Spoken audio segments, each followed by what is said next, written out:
Welcome to the Library of Congress and National Book Festival, now again in person. We are very, very excited to be back here, and I am personally very excited to introduce you to our three lovely authors we're going to be chatting with for the next hour or so. So we have Chloe Gong, who is going to bring us to 1920 Shanghai with a Romeo and Juliet retelling in These Violent Delights and the sequel, These Violent Ends, where the character's biggest problem is not the gang violence, it's the part where people are ripping their throats out, just like en masse. It is exactly as gory as it sounds, if you were curious. Hi, Mom. Then we have Namina Forna, who's bringing us these really awesome, almost immortals, with these amazing magical powers and so many secrets. Yes, it's great. It's a West African-inspired fantasy. And the first book is The Gilded Ones, the second book is The Merciless Ones. And then we have Victoria Aveyard with this super quirky fantasy quest ensemble, which has the most weirdly shippable villains I've read in a long time. And those are Realmbreaker and the sequel, Bladebreaker. I am Austin Ferraro. I'm a teen services librarian about 45 minutes west of DC. Hello. I interned at the Library of Congress while I was getting my master's degree. And up here with me, we have Ava, who is one of our Library of Congress teen interns from the summer. And she is here all the way from Indiana to ask some questions of our authors as well. We could not do any of this without our sponsors, so a huge thank you to them. There will be a Q&A at the end of this panel for all of you to also have the chance to ask some questions. Our authors will be signing books downstairs at 6 p.m. Victoria will be in line 3, Namina will be in line 4, and Chloe will be in line 5. And then just to start us off, how about you each give an actual little bit about yourself and the book and not just my weird interpretation. Should I start? Well, first of all, Austin, thank you. And that was a great interpretation. So I think you did the job great. But hello, everyone. My name is Chloe Gong, and Our Violent Ends is a gory, monster throat-ripping sequel. But for anyone who doesn't know, it is a Romeo and Juliet retelling set in 1920 Shanghai. It follows the two rival heirs of gangs at a war who have to work together when a monster rises in their city and starts killing a lot of people in gory ways. Hi everyone, my name is Namina Forna. I am the author of The Gilded Ones and its sequel, The Merciless Ones. It's really hard to pitch The Merciless Ones without telling y'all what The Gilded Ones is about. So basically, The Gilded Ones, it is a YA fantasy set in a deeply patriarchal world where there's a group of girls who are considered monsters because they're faster and stronger than regular people and they bleed gold. But then actual monsters come into this world and the girls are given a choice, fight or die. My main character, Deka, decides to fight, and in doing so goes on an adventure that changes her life. And in book 2, I don't know how to pitch this book. I'm not even gonna lie. Okay, in book 2, Deka learns who she's supposed to be fighting for, she thinks, and starts fighting for them, only to discover that there are more monsters and more villains that she didn't know about. And that's as well as I can pitch it. I tried, y'all. I really did. Hi, my name is Victoria Aveyard. I am the author of the Realmbreaker series, which is my new series. I like to pitch that trilogy as Lord of the Rings meets Guardians of the Galaxy. I very much wrote it because I was a Lord of the Rings nerd growing up and loved that story so much, but didn't feel like it had a place for me. You know, there's no teenage girls in the Fellowship of the Ring. There's no one who's not a straight white guy who's not in the Fellowship of the Ring. So after my first series, Red Queen, and I was deciding what do I want to write next, I was like, I love this so much, and I wanted to read something like this that had me in it, and now I'm in a position where I can maybe write it. So that's what Realmbreaker became. And then my first series, Red Queen, I like to say is The Hunger Games meets Game of Thrones meets X-Men. So if there's something in there that you like, you'll probably like Red Queen. It's also heavily inspired by Pokemon, which I feel like I can now say without shame. Awesome. Thank you all. Thank you. So I'm going to, since this is a panel about sequels, going to ask you all, at what point in your writing process, your story development process, did you decide that you really needed more than one book? Was that always the plan, or was that something that you were like, oh, this is very long and needs to be 2 books now? Immediately. I guess I'm a really greedy reader, and I am also a greedy writer, and I want to tell a big story in a big world. But I am very envious of people who can write duologies or standalones, and I'm hoping I get to do that in the future. It was the same for me. Like, immediately as I got the concept for the Gilded Ones, I was like, oh, this is a trilogy. Because for me, like, when I write, I tend to think of like my books as like thesis statements.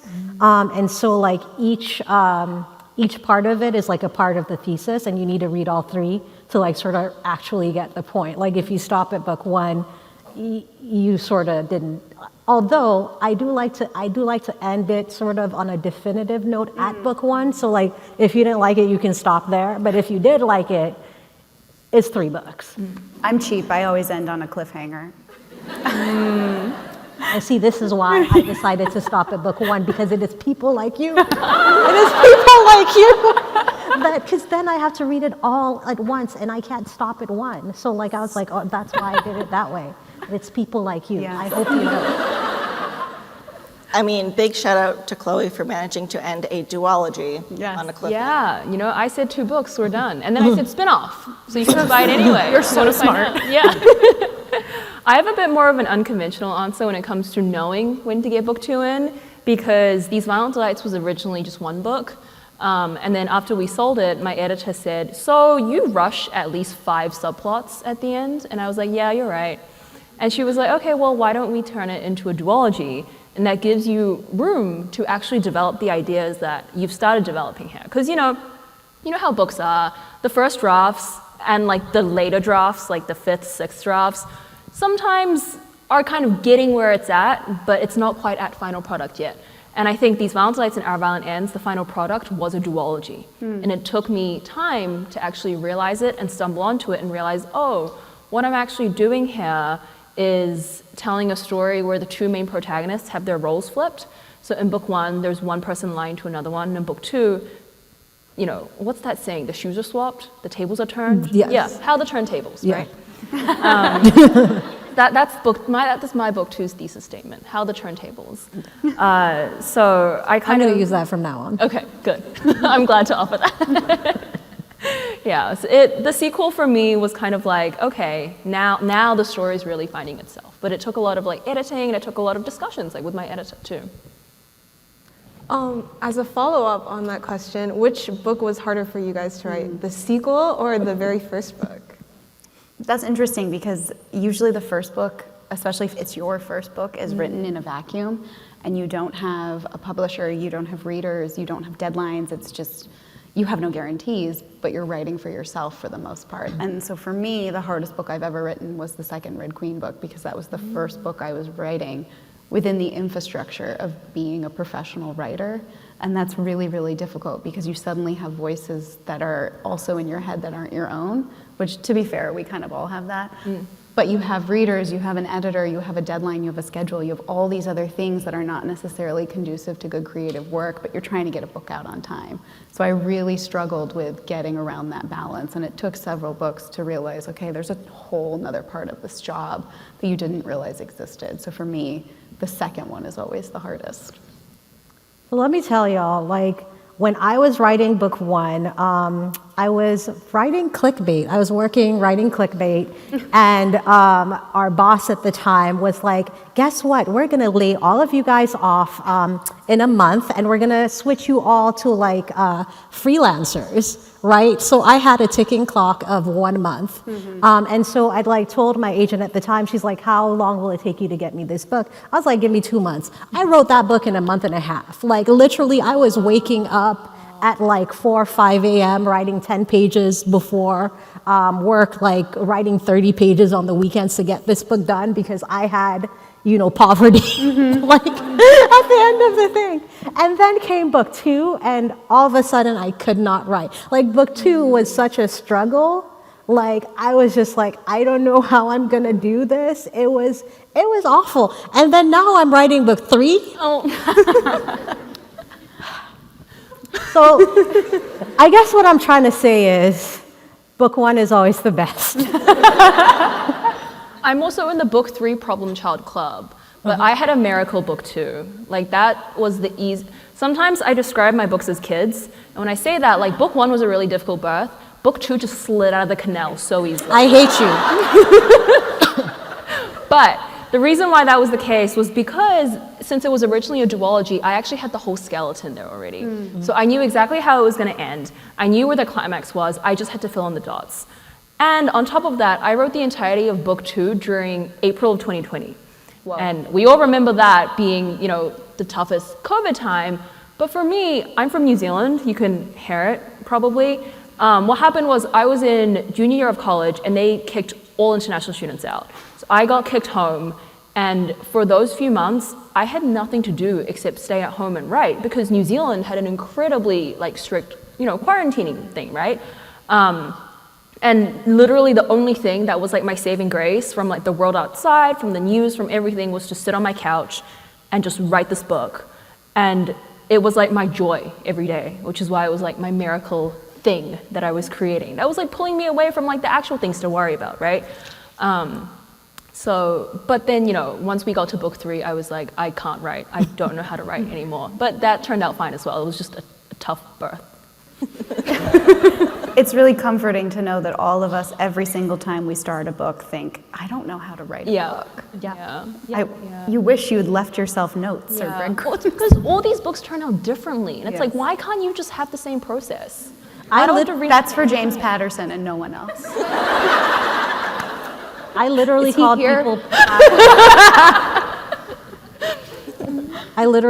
people crying, being like, I think I've lost it. I don't know how to write. What happened? Like, did I know how to write before? That's our imposter syndrome, like the terror that we all feel that like this has all been accidental, that someone's going to figure out we aren't actually good at this and kick us to the curb. You start wondering if the earlier books were flukes. Yes. It's like, oh, did I actually just accidentally write 150,000 words? Maybe. Yeah. I'm still wondering that. But I'm like 2 weeks from deadline, so you know. Oh God. Wait, me too. You can't. What are you doing here? Delaying, like this right here, like this is how I'm gonna get through it. Okay. Yeah. Like I'm gonna be here and then go back and then somehow.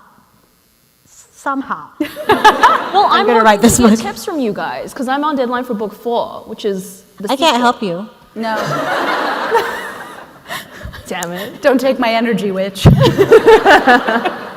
But something like this is actually really helpful to us as writers, especially because we're in the pandemic still, but we're coming through it. And we didn't get to have this kind of connection with you, the people we are writing these books for. So we did become that very much the stereotypical writer, the mole person in our rooms writing a book and sending it away and never seeing it land anywhere. So getting to see our books meet you and getting to meet you with them is really gratifying because it's something we got used to, or Chloe is experiencing it a little bit for the first time now, which is really exciting. But thank you guys for showing up for us because we love to show up for you. Yeah.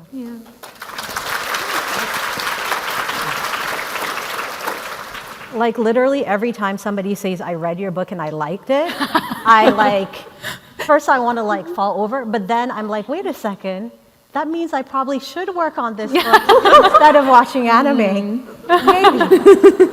Or both. At the same time. Yeah. If I could multitask, I'd do it.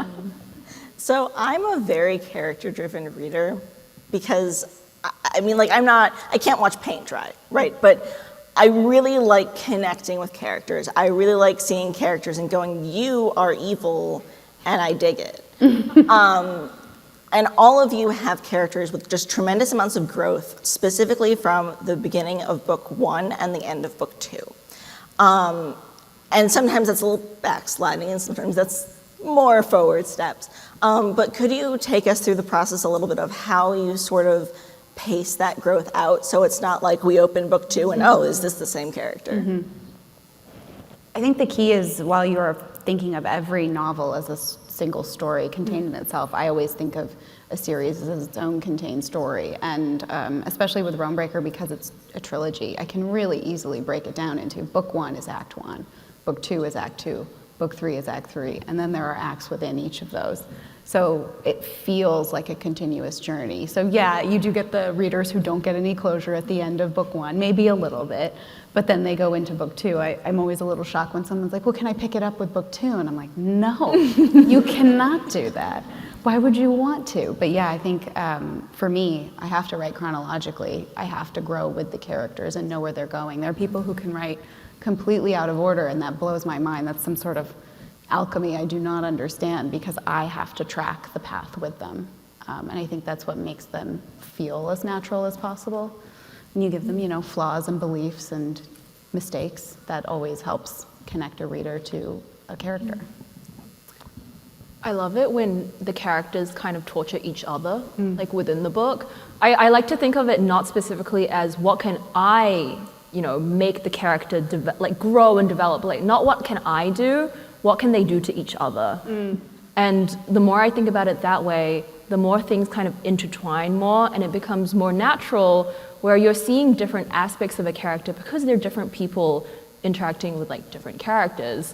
And especially I think for my duology, because I had the kind of 2-book, like, you know, scale and balance, I had this kind of like general idea where somewhere in book 1, I think it was like around the last chapter, I wrote the line like the lover and the liar. And the moment I wrote that down, I was like, oh my God, that's the 2-book like scale balance. Which meant like by the time I swapped to book 2, I was like, okay, how do we like send them all the way back to square one? How do we start again, but then see that this character is still like someone different, because you've already met them for a whole book and they're lying to themselves being like, I'm this person and I'm this person, but you actually know that that's not the case. So I think the more complicated I can make characters based on how they decide to perceive themselves or how like other characters are treating them, the more fun I'm having. And then I'm like, well, hopefully that means a reader is kept just as engaged. So I think if I'm speaking specifically in terms of the Gilded Ones trilogy, what I wanted to do with that book was, my stated purpose was to examine what it means to grow up in a patriarchy. You know, what systems support it, who sort of wins, who sort of loses, although everybody loses. And so to do that, I had to do this through the eyes of my main character, Deka. And initially because I wrote like the first draft of the book, which I tossed out entirely, I wrote it in 2012. And like initially Deka was like a Buffy the Vampire Slayer, like already coming out the gate like, you know, slay monsters, yay, very powerful. But then when I went back in 2018 to write the book, like I had to like sit down with myself and think, is this a true person? Is this an actual character? Because like what I was reacting to in writing this trilogy is that I'd grown up in deeply patriarchal spaces. Like I grew up in Sierra Leone, West Africa, which was one type of patriarchy. And then I came here to America and I grew up in Georgia, which was another type of patriarchy. And what I found very interesting was that like there were like, it was basically like all shades of the same thing, only back then when I came, America was more polite. Not anymore. So when I was looking at the character of Deka, I was like, all right, if you have a girl who grows up in this world and she's told, this is the way things are, this is the way that you as a person who is female or femme presenting are, like how does she interact? What does she question? Does she think? And like, so I had to go through this slow process with her of just like opening her up and like her learning how to question. And then from there, her learning how to take action. And so in every book, you see the process of Deka's growth is like her having to learn what the actual question that she needs to answer is. And then when she answers that question, what does she need to do? And that's how my characters grow in the books. Speaking of character growth and characters, which character in your series do you think is most like you? For everyone, of course. Now that is an unkind question. It is an unkind question because most times we have to give our characters flaws, right? Yes. And oftentimes big flaws that make up the crux of themselves. So then when we answer this question, we're like admitting, yeah, so deep down, that's who I am. You want us to expose ourselves on this stage. Thank you for expand. I'm most like Coraine. But also I think all of our characters have a piece of ourselves in them. That's how we understand them and how we're able to write them as close to as truthfully as we can, as realistically as we can, because we need to give them a little piece of ourselves, whether it's a big piece or a little piece. Even the worst villains, we have to find something to hook into to connect ourselves so that we can tell them truthfully. So yeah, the worst villains have a little bit of me and the best heroes have a little bit of me, and I pretty much write gray characters. And I think there's a lot of giving a character something you wish you had in yourself, while also giving a character something you're really glad you don't have, or something you wish you could be that's not so nice, but it would be cool to be that kind of person. So, it's a lot. Oh, sorry. No, you're good.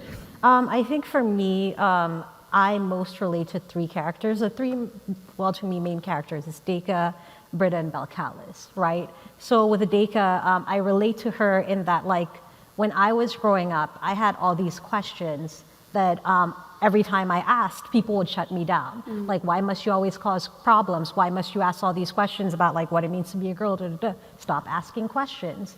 And so a part of so what I did in response to that was I just shut down and I stopped asking. And it was only when I went to college and I discovered women's studies classes that I was like, wait a second, this is a system. I have been bamboozled. And that is the reason why I wrote the book. But so just that, I think the quietness and timidity of Deka towards the beginning, and then learning how to be her authentic self, that was a journey that I had to go on. And then with Belcalis, I feel like she externalizes this rage that I wish that I could, right? So for me, she's somebody that I look up to, and that the rage that I had inside, she had outside, and I was that's her. And then Britta, I think I'm the most loyal friend. I really am. And just how Britta is down for her friends and will go to the ends, I do that too. So that's why I wrote Britta, because I'm everybody needs a friend like Britta. So yeah. I really like this concept of how every character we create will carry a part of ourselves. I think it's the truest way that I've seen myself in my character creation process.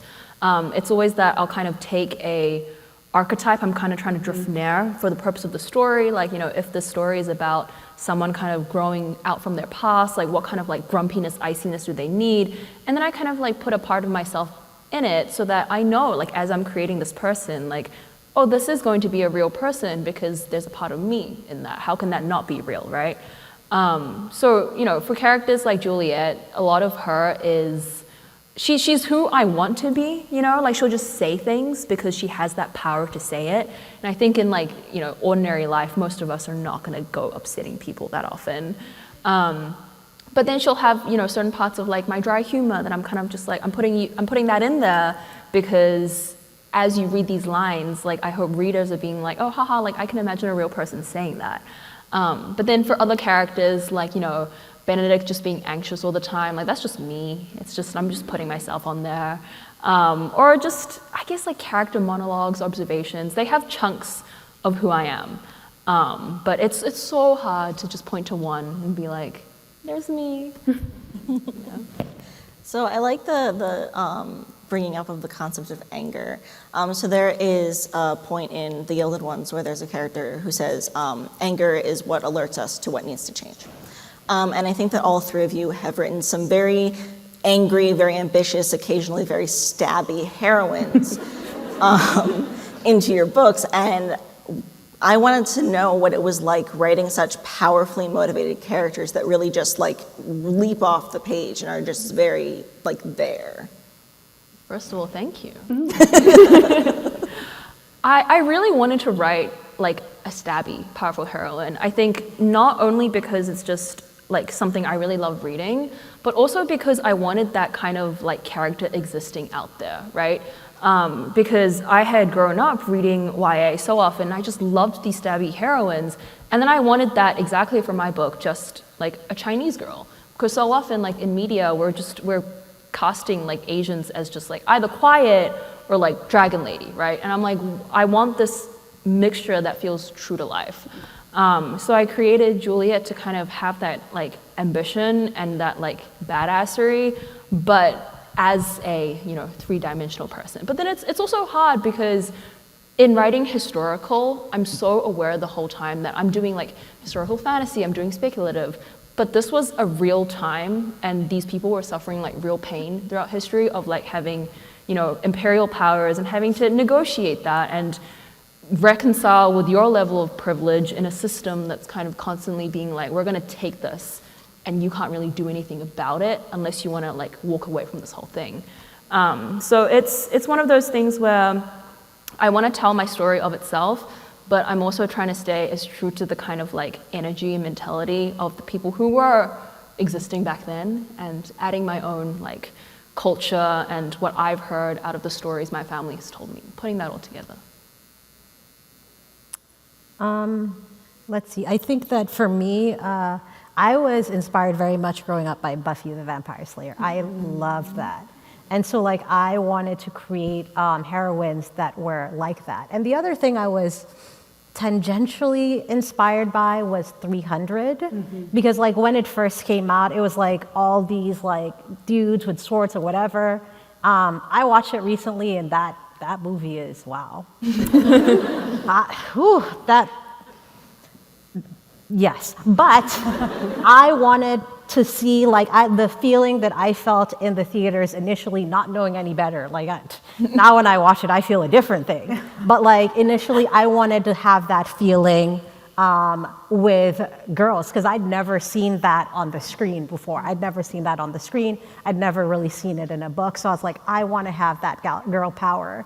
And so it was like, honestly, I just felt delighted writing it. Like the stabbiest parts were like my favorite parts. I'm like, yes, and then she's gonna murder this person this way, and it's gonna be great, and she's gonna like I was having the time of my life. And it was only recently, so I saw like the screenplay for like, I have like another writer rewriting the screenplay for the movie. And they rewrote some scenes that I'd written in the book. And I looked at it and I was like, we need to tone down this violence. This is too much. Like, I need you to pull back because I am shocked and appalled by this violence. I didn't realize I was that They'll bad. fix it in editing. They'll fix it in editing. Yeah, so I went from Red Queen, where almost all of the female characters are physically very, very capable and strong and stabby, quite literally stabby. And I knew coming into Realmbreaker, I wanted to show the spectrum of what strong female characters are and that it is not just about physical strength.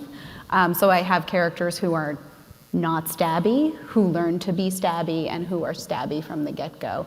And I sort of imbued all of them, though, with that same feminine rage that I think a lot of us feel, especially right now, that we carry with us. And I really examined that most thoroughly through the character Erida, who, I'm not going to spoil anything, but she was very much a character I was excited to show the journey of. And when I realized I needed her POV in Realmbreaker, that sort of cracked open the story for me when I figured out I was going to be telling part of the story from her eyes, because she is a very, very powerful woman, a queen of a country. She's 19 years old, has been queen for several years, and is completely limited by the fact that she is a woman and nothing else.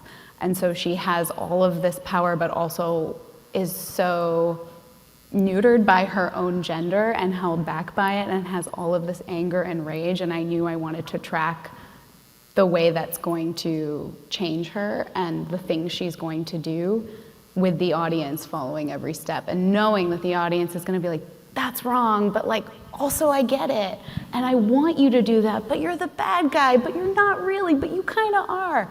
Because I love following the villains, and I love kind of shredding them apart so we can see the heart at the middle of them and kind of say, well, I get it, you're not wrong, but you're also kind of wrong in this. And tracking her journey through Bladebreaker, where she starts to get a little stabby, was really, really fun for me. And that was a moment that kind of stood out of like, this is her totally embracing who she has become. And hopefully people enjoy that, but are also like, ew.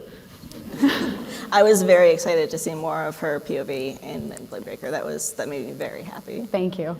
And kind of like on the topic of characters who appear a little bit more in Bladebreaker, starting with you, but like all of you this applies to, there are characters in your books who are not what they seem to be. And in some cases, I still don't have any idea who they are, but I'm interested in finding out eventually. So could you talk about what the most fun part of knowing stuff we don't is? I think all storytelling is just us manipulating you. We're getting you to care about things that don't exist.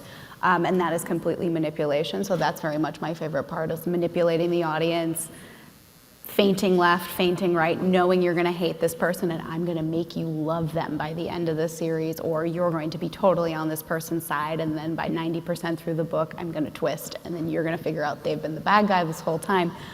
I love doing that to you. That's always my drive. That's always where I'm coming from in terms of very aware of my audience and very aware of how much I want to mess with you.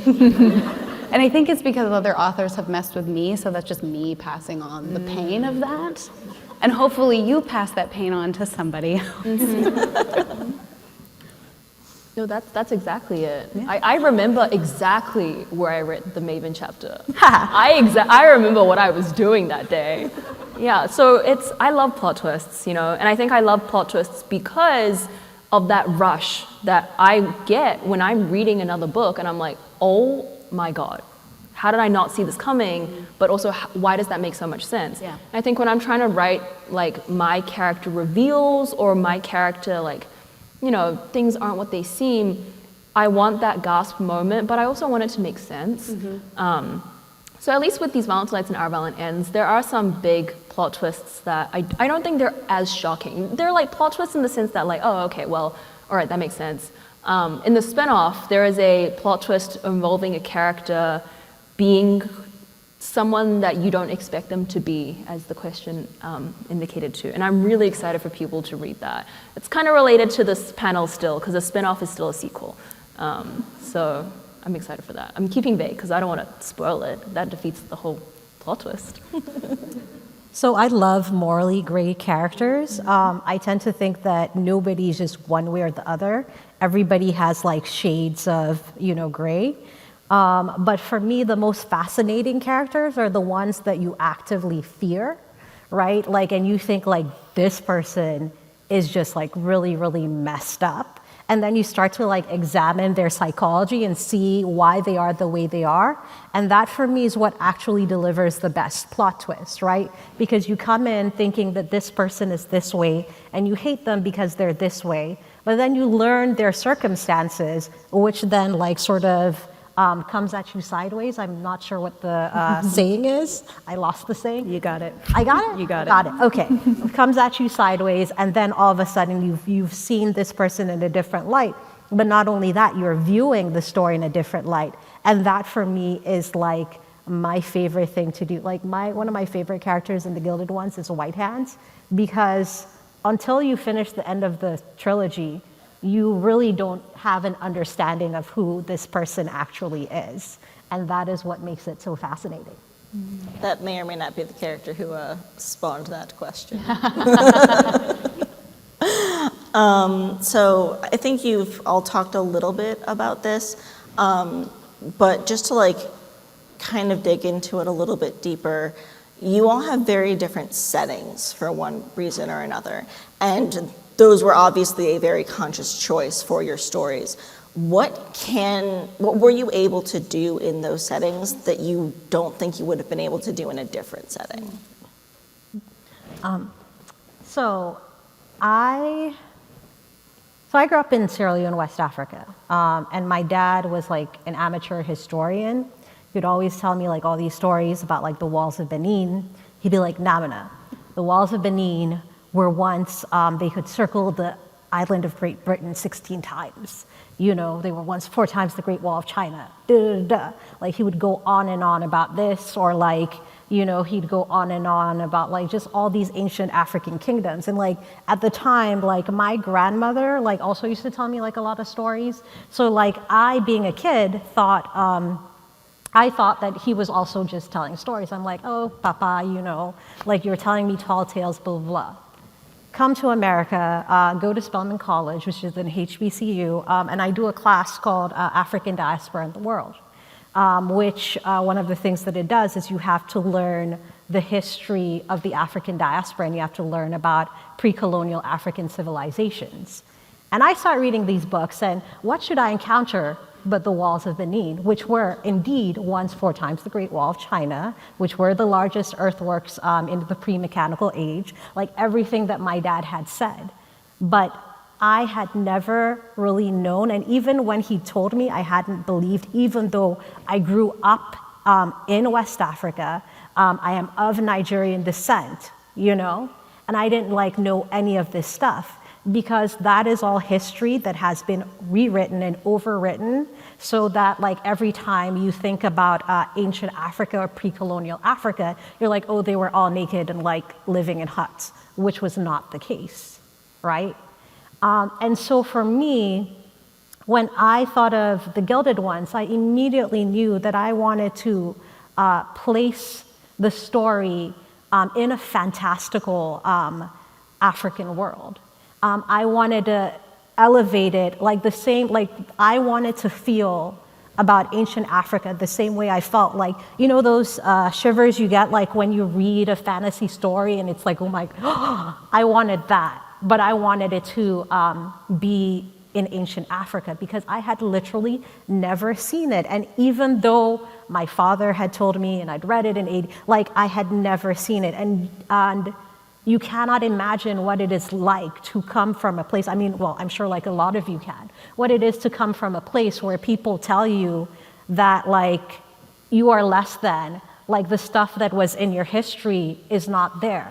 And so that's why for me, it was so important to write that book in that world. And like, that's why like the Gilded Ones could exist in no other place. Because while this book like deals with trauma and the trauma of being, you know, in a patriarchy and all of these things, the glory, the awe, the beauty, the majesty, the wonder comes from the setting. Like it comes from like the moment like you know, you go into like, I guess, Himyra and you see the walls of Himyra and you see all of these things.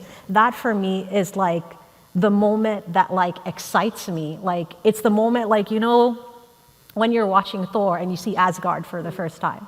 I wanted that moment. And that is what setting the Gilded Ones in this world delivered for me. It was having that awe and that beauty and that majesty. So, yeah. That was such a good answer. I was just absorbing it.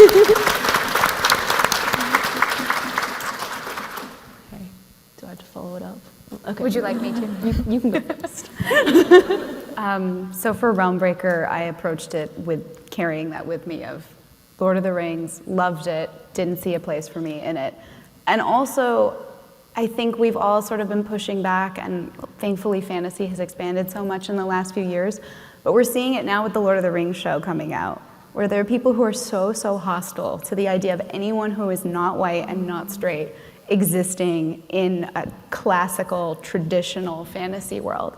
So I approached Realmbreaker with the idea of knowing that the actual medieval world, Europe, North Africa, the Middle East, was very interconnected and extremely not one thing. And if you're telling a story in that world and trying to make it look all like one thing, it's inherently wrong and not going to feel real. And we're always approaching these stories wanting to make the world feel real to you. So that's what I went in with, of knowing I was trying to tell a story in a world based on Europe, the North Africa, and the Middle East, and trying to show how big that place is and how people from all over the world interconnected and intermingled, and you have different languages and trade routes and different beliefs and different cultures, and they all exist in the classic fantasy quest story. So my goal was always just to make space and make it feel like everybody was a little bit more welcome and a little bit more able to be part of this story, because I hadn't read those kind of books growing up, and I always thought they rang a little bit hollow to me because that wasn't the way the world actually is. When I started writing these Valentinites, I had gone into it with this idea that it was going to be a love letter to Shanghai. So even going into the basic idea, right, it's when I envision like what the duology ultimately became, like it's not divorceable like from 1920 Shanghai in the slightest. I guess because, you know, I draw so much of true history to even come up with the plot of like rival gangsters. But it was, I think my intention going in was to capture this time period and just capture the city that is so familiar to me. Because, you know, the reason why I was aware of 1920 Shanghai as this golden age anyway is because my parents tell so many stories about it, like at the dinner table. My parents and then like everyone up from them on, like then onward have been in Shanghai for like, you know, who knows how long.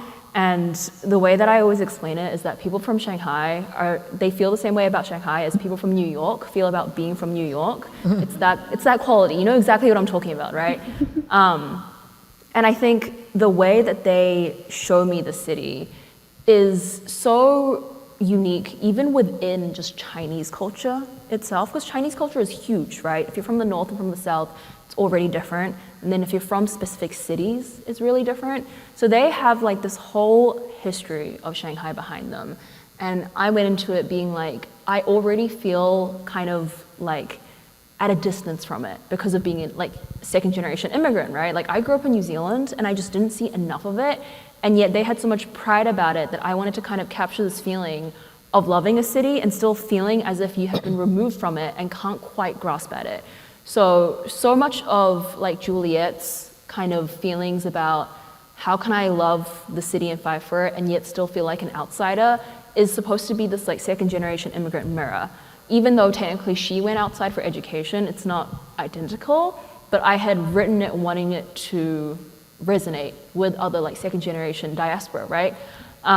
So that kind of setting, the 20s specifically, it kind of had this like element to it where I was like, I want the world to see like how beautiful a time like this could have been, especially when you imagine like the 20s. So often we think of like the roaring 20s in New York and like Chicago and things like that. But Shanghai was also one of the like beating centers of the world. And then also to show that it was so westernized in a sense, because like we forget about that. We forget about how global it had already been going at that time. And I just wanted to bring that whole setting in without shying away from the darker areas, right? There was so much imperialism, so much like colonization. And as we go into the 30s, world wars are about to start. A lot of just pain, so much pain. And it was to tell a good story about real human love and relationships without shying away from the actual ugly atrocities and being allowed to exist in that kind of space, which I think needed to be in that kind of like setting I knew so well because of my own like family history and culture.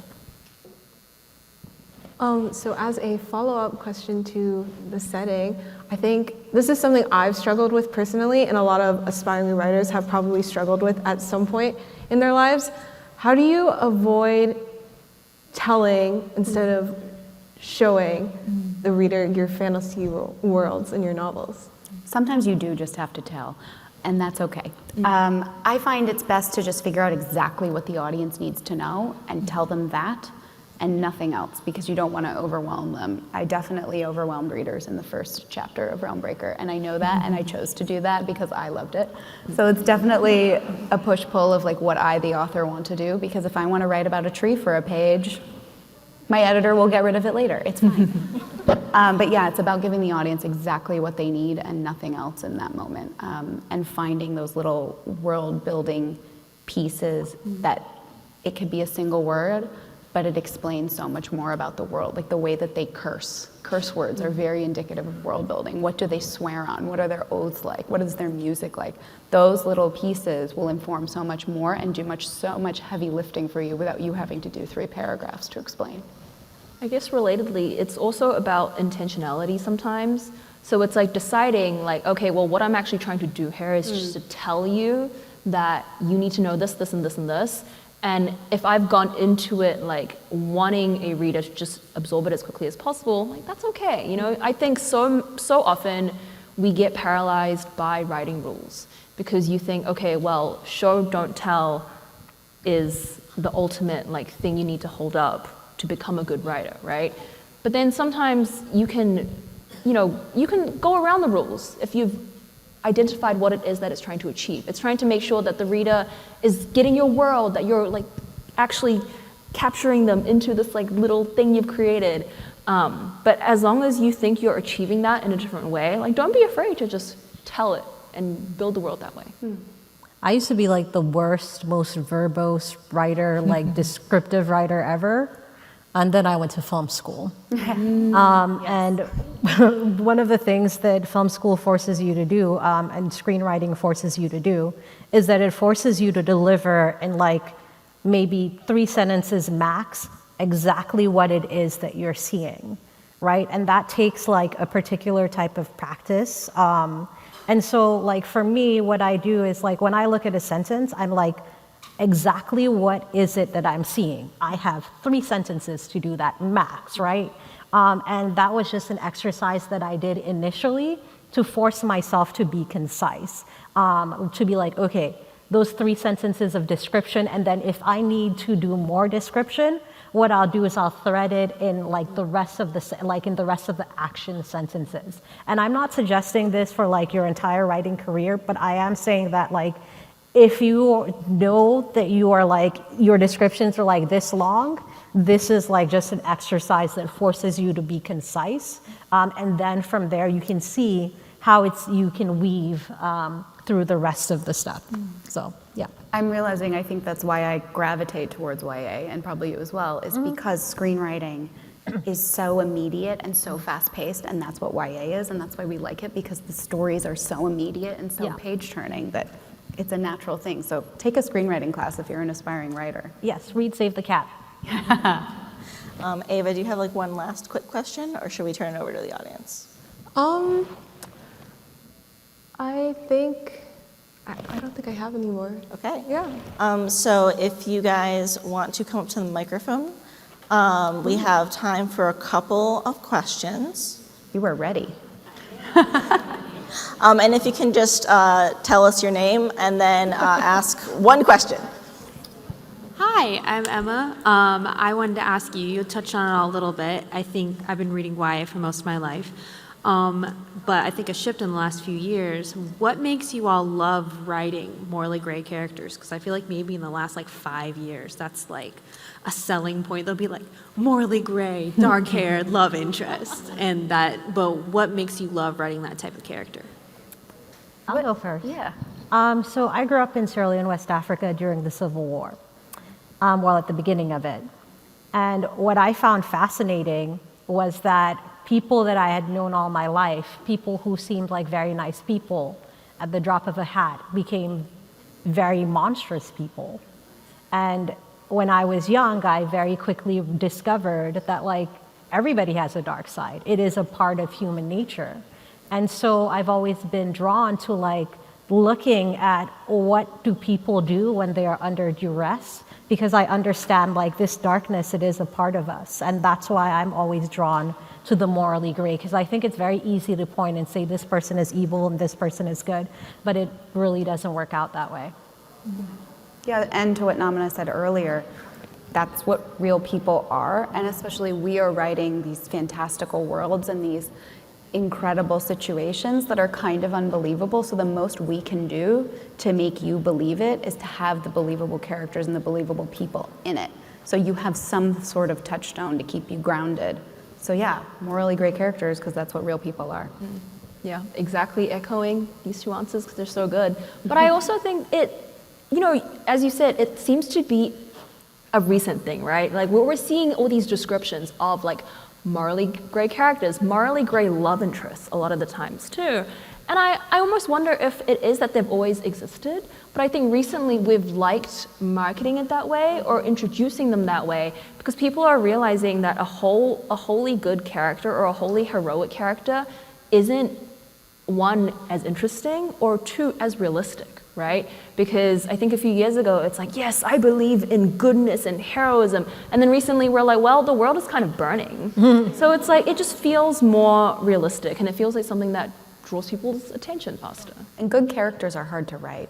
Heroes are really hard to yeah. write. It's hard to make them interesting. Yeah. I also think in general we're more cynical and we are more, and because of the cynicism of having like gone through like the Great Recession, 9/11 and all this stuff, I think people are able to handle nuance more. And that's why we want more morally gray characters.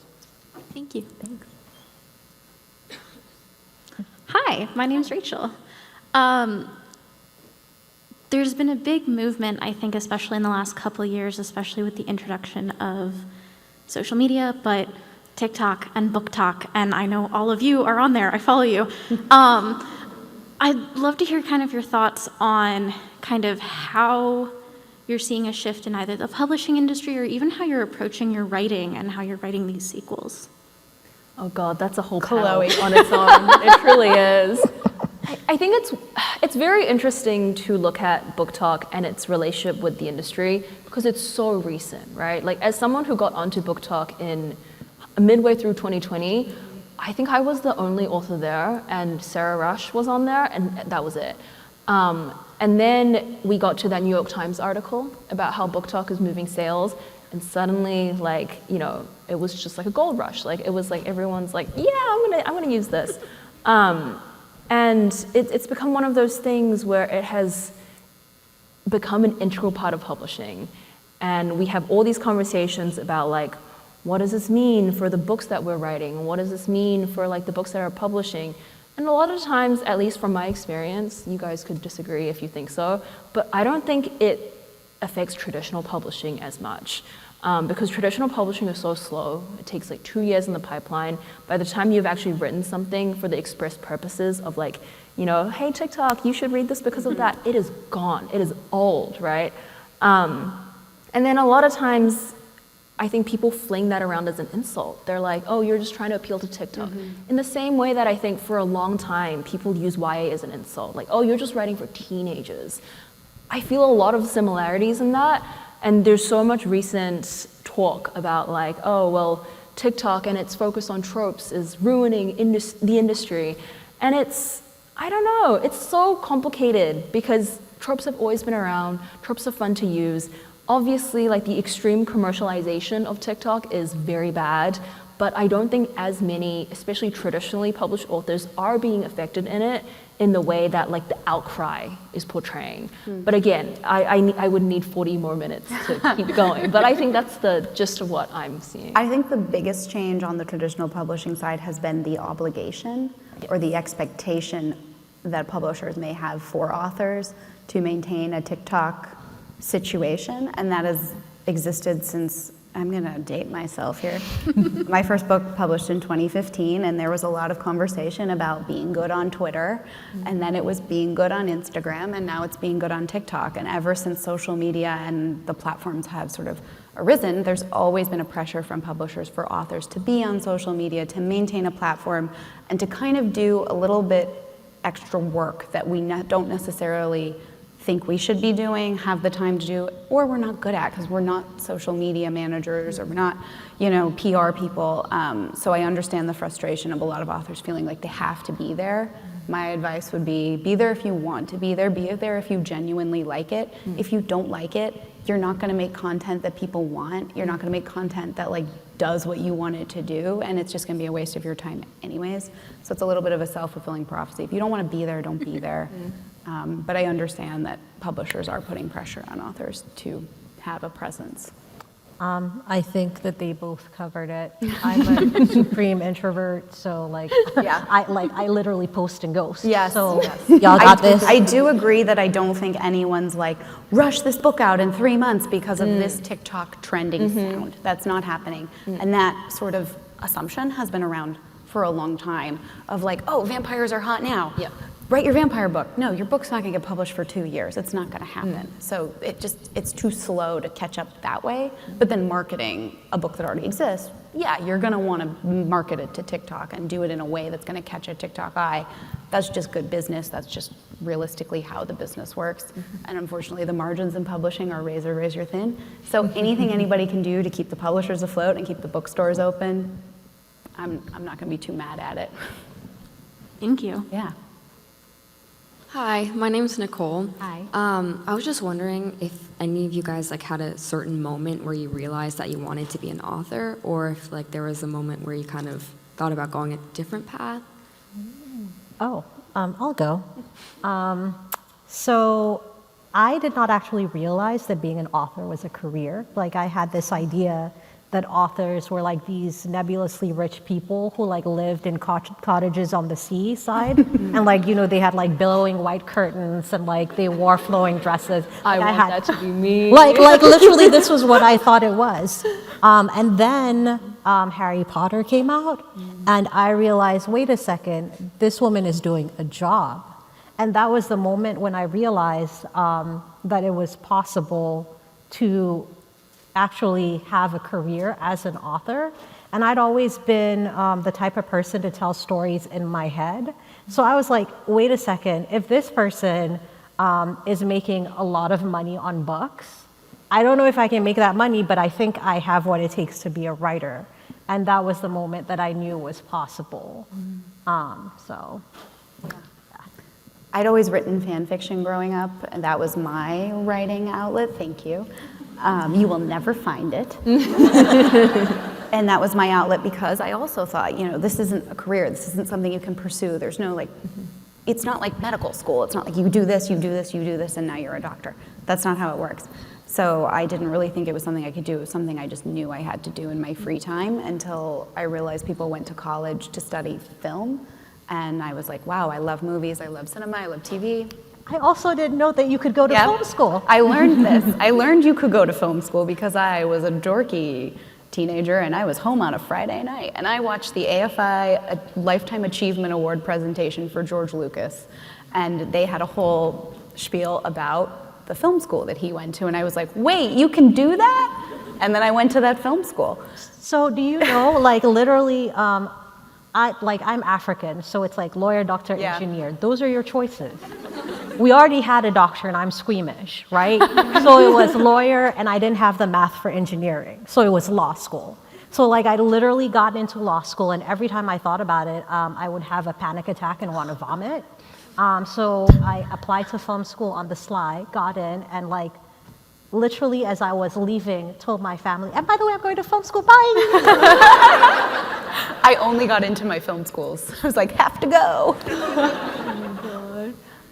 I very similarly did not know that you could be an author. I was always writing when I was a kid, but it was just one of these things where I was like, oh, this is my hobby. You know, I do this on the side to entertain myself, to have fun, and to post it. I did post my original fiction online because I got serotonin boosts every time I got one comment. Because you had Wattpad. We didn't have Wattpad. Yeah. But it was one of those things where I was just like, well, this is just going to be something I do for fun. But then I think I was just writing manuscript after manuscript and I never revised it. I think that's one of the critical parts. I had so much fun because I never needed to fix it, right? It was just existing. But then I got the idea for These Violent Delights, and that was also when like YA had kind of finished having its big boom. Well, not, YA is still booming, no one boomy. But like, you know how YA in the 2010s was having like, it was everywhere, right? Movie franchises everywhere. Everyone knew about young adult fiction. Which also meant I was looking up like these authors and following them on Twitter and being like, how do you like kind of become one of those people? So when I got the idea for These Violent Delights, I was like, I want to become like one of these authors, but I never imagined it could be something that I did just as a job, right? It was always going to be like, oh, I'm going to do writing books on the side, and then I'm going to do my real adult career.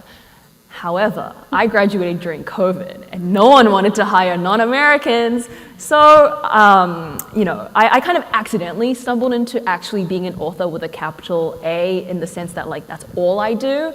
Authors with day jobs are also authors with capital A's, don't get me wrong. Those, we love them. But I kind of accidentally took it on as a career. And it's really fun, so I'm glad. But you'll find most of us accidentally realize we're all accidents. Yeah. What? Yeah. Thank you. Yeah. All right, so unfortunately we are out of time for questions. I'm so sorry.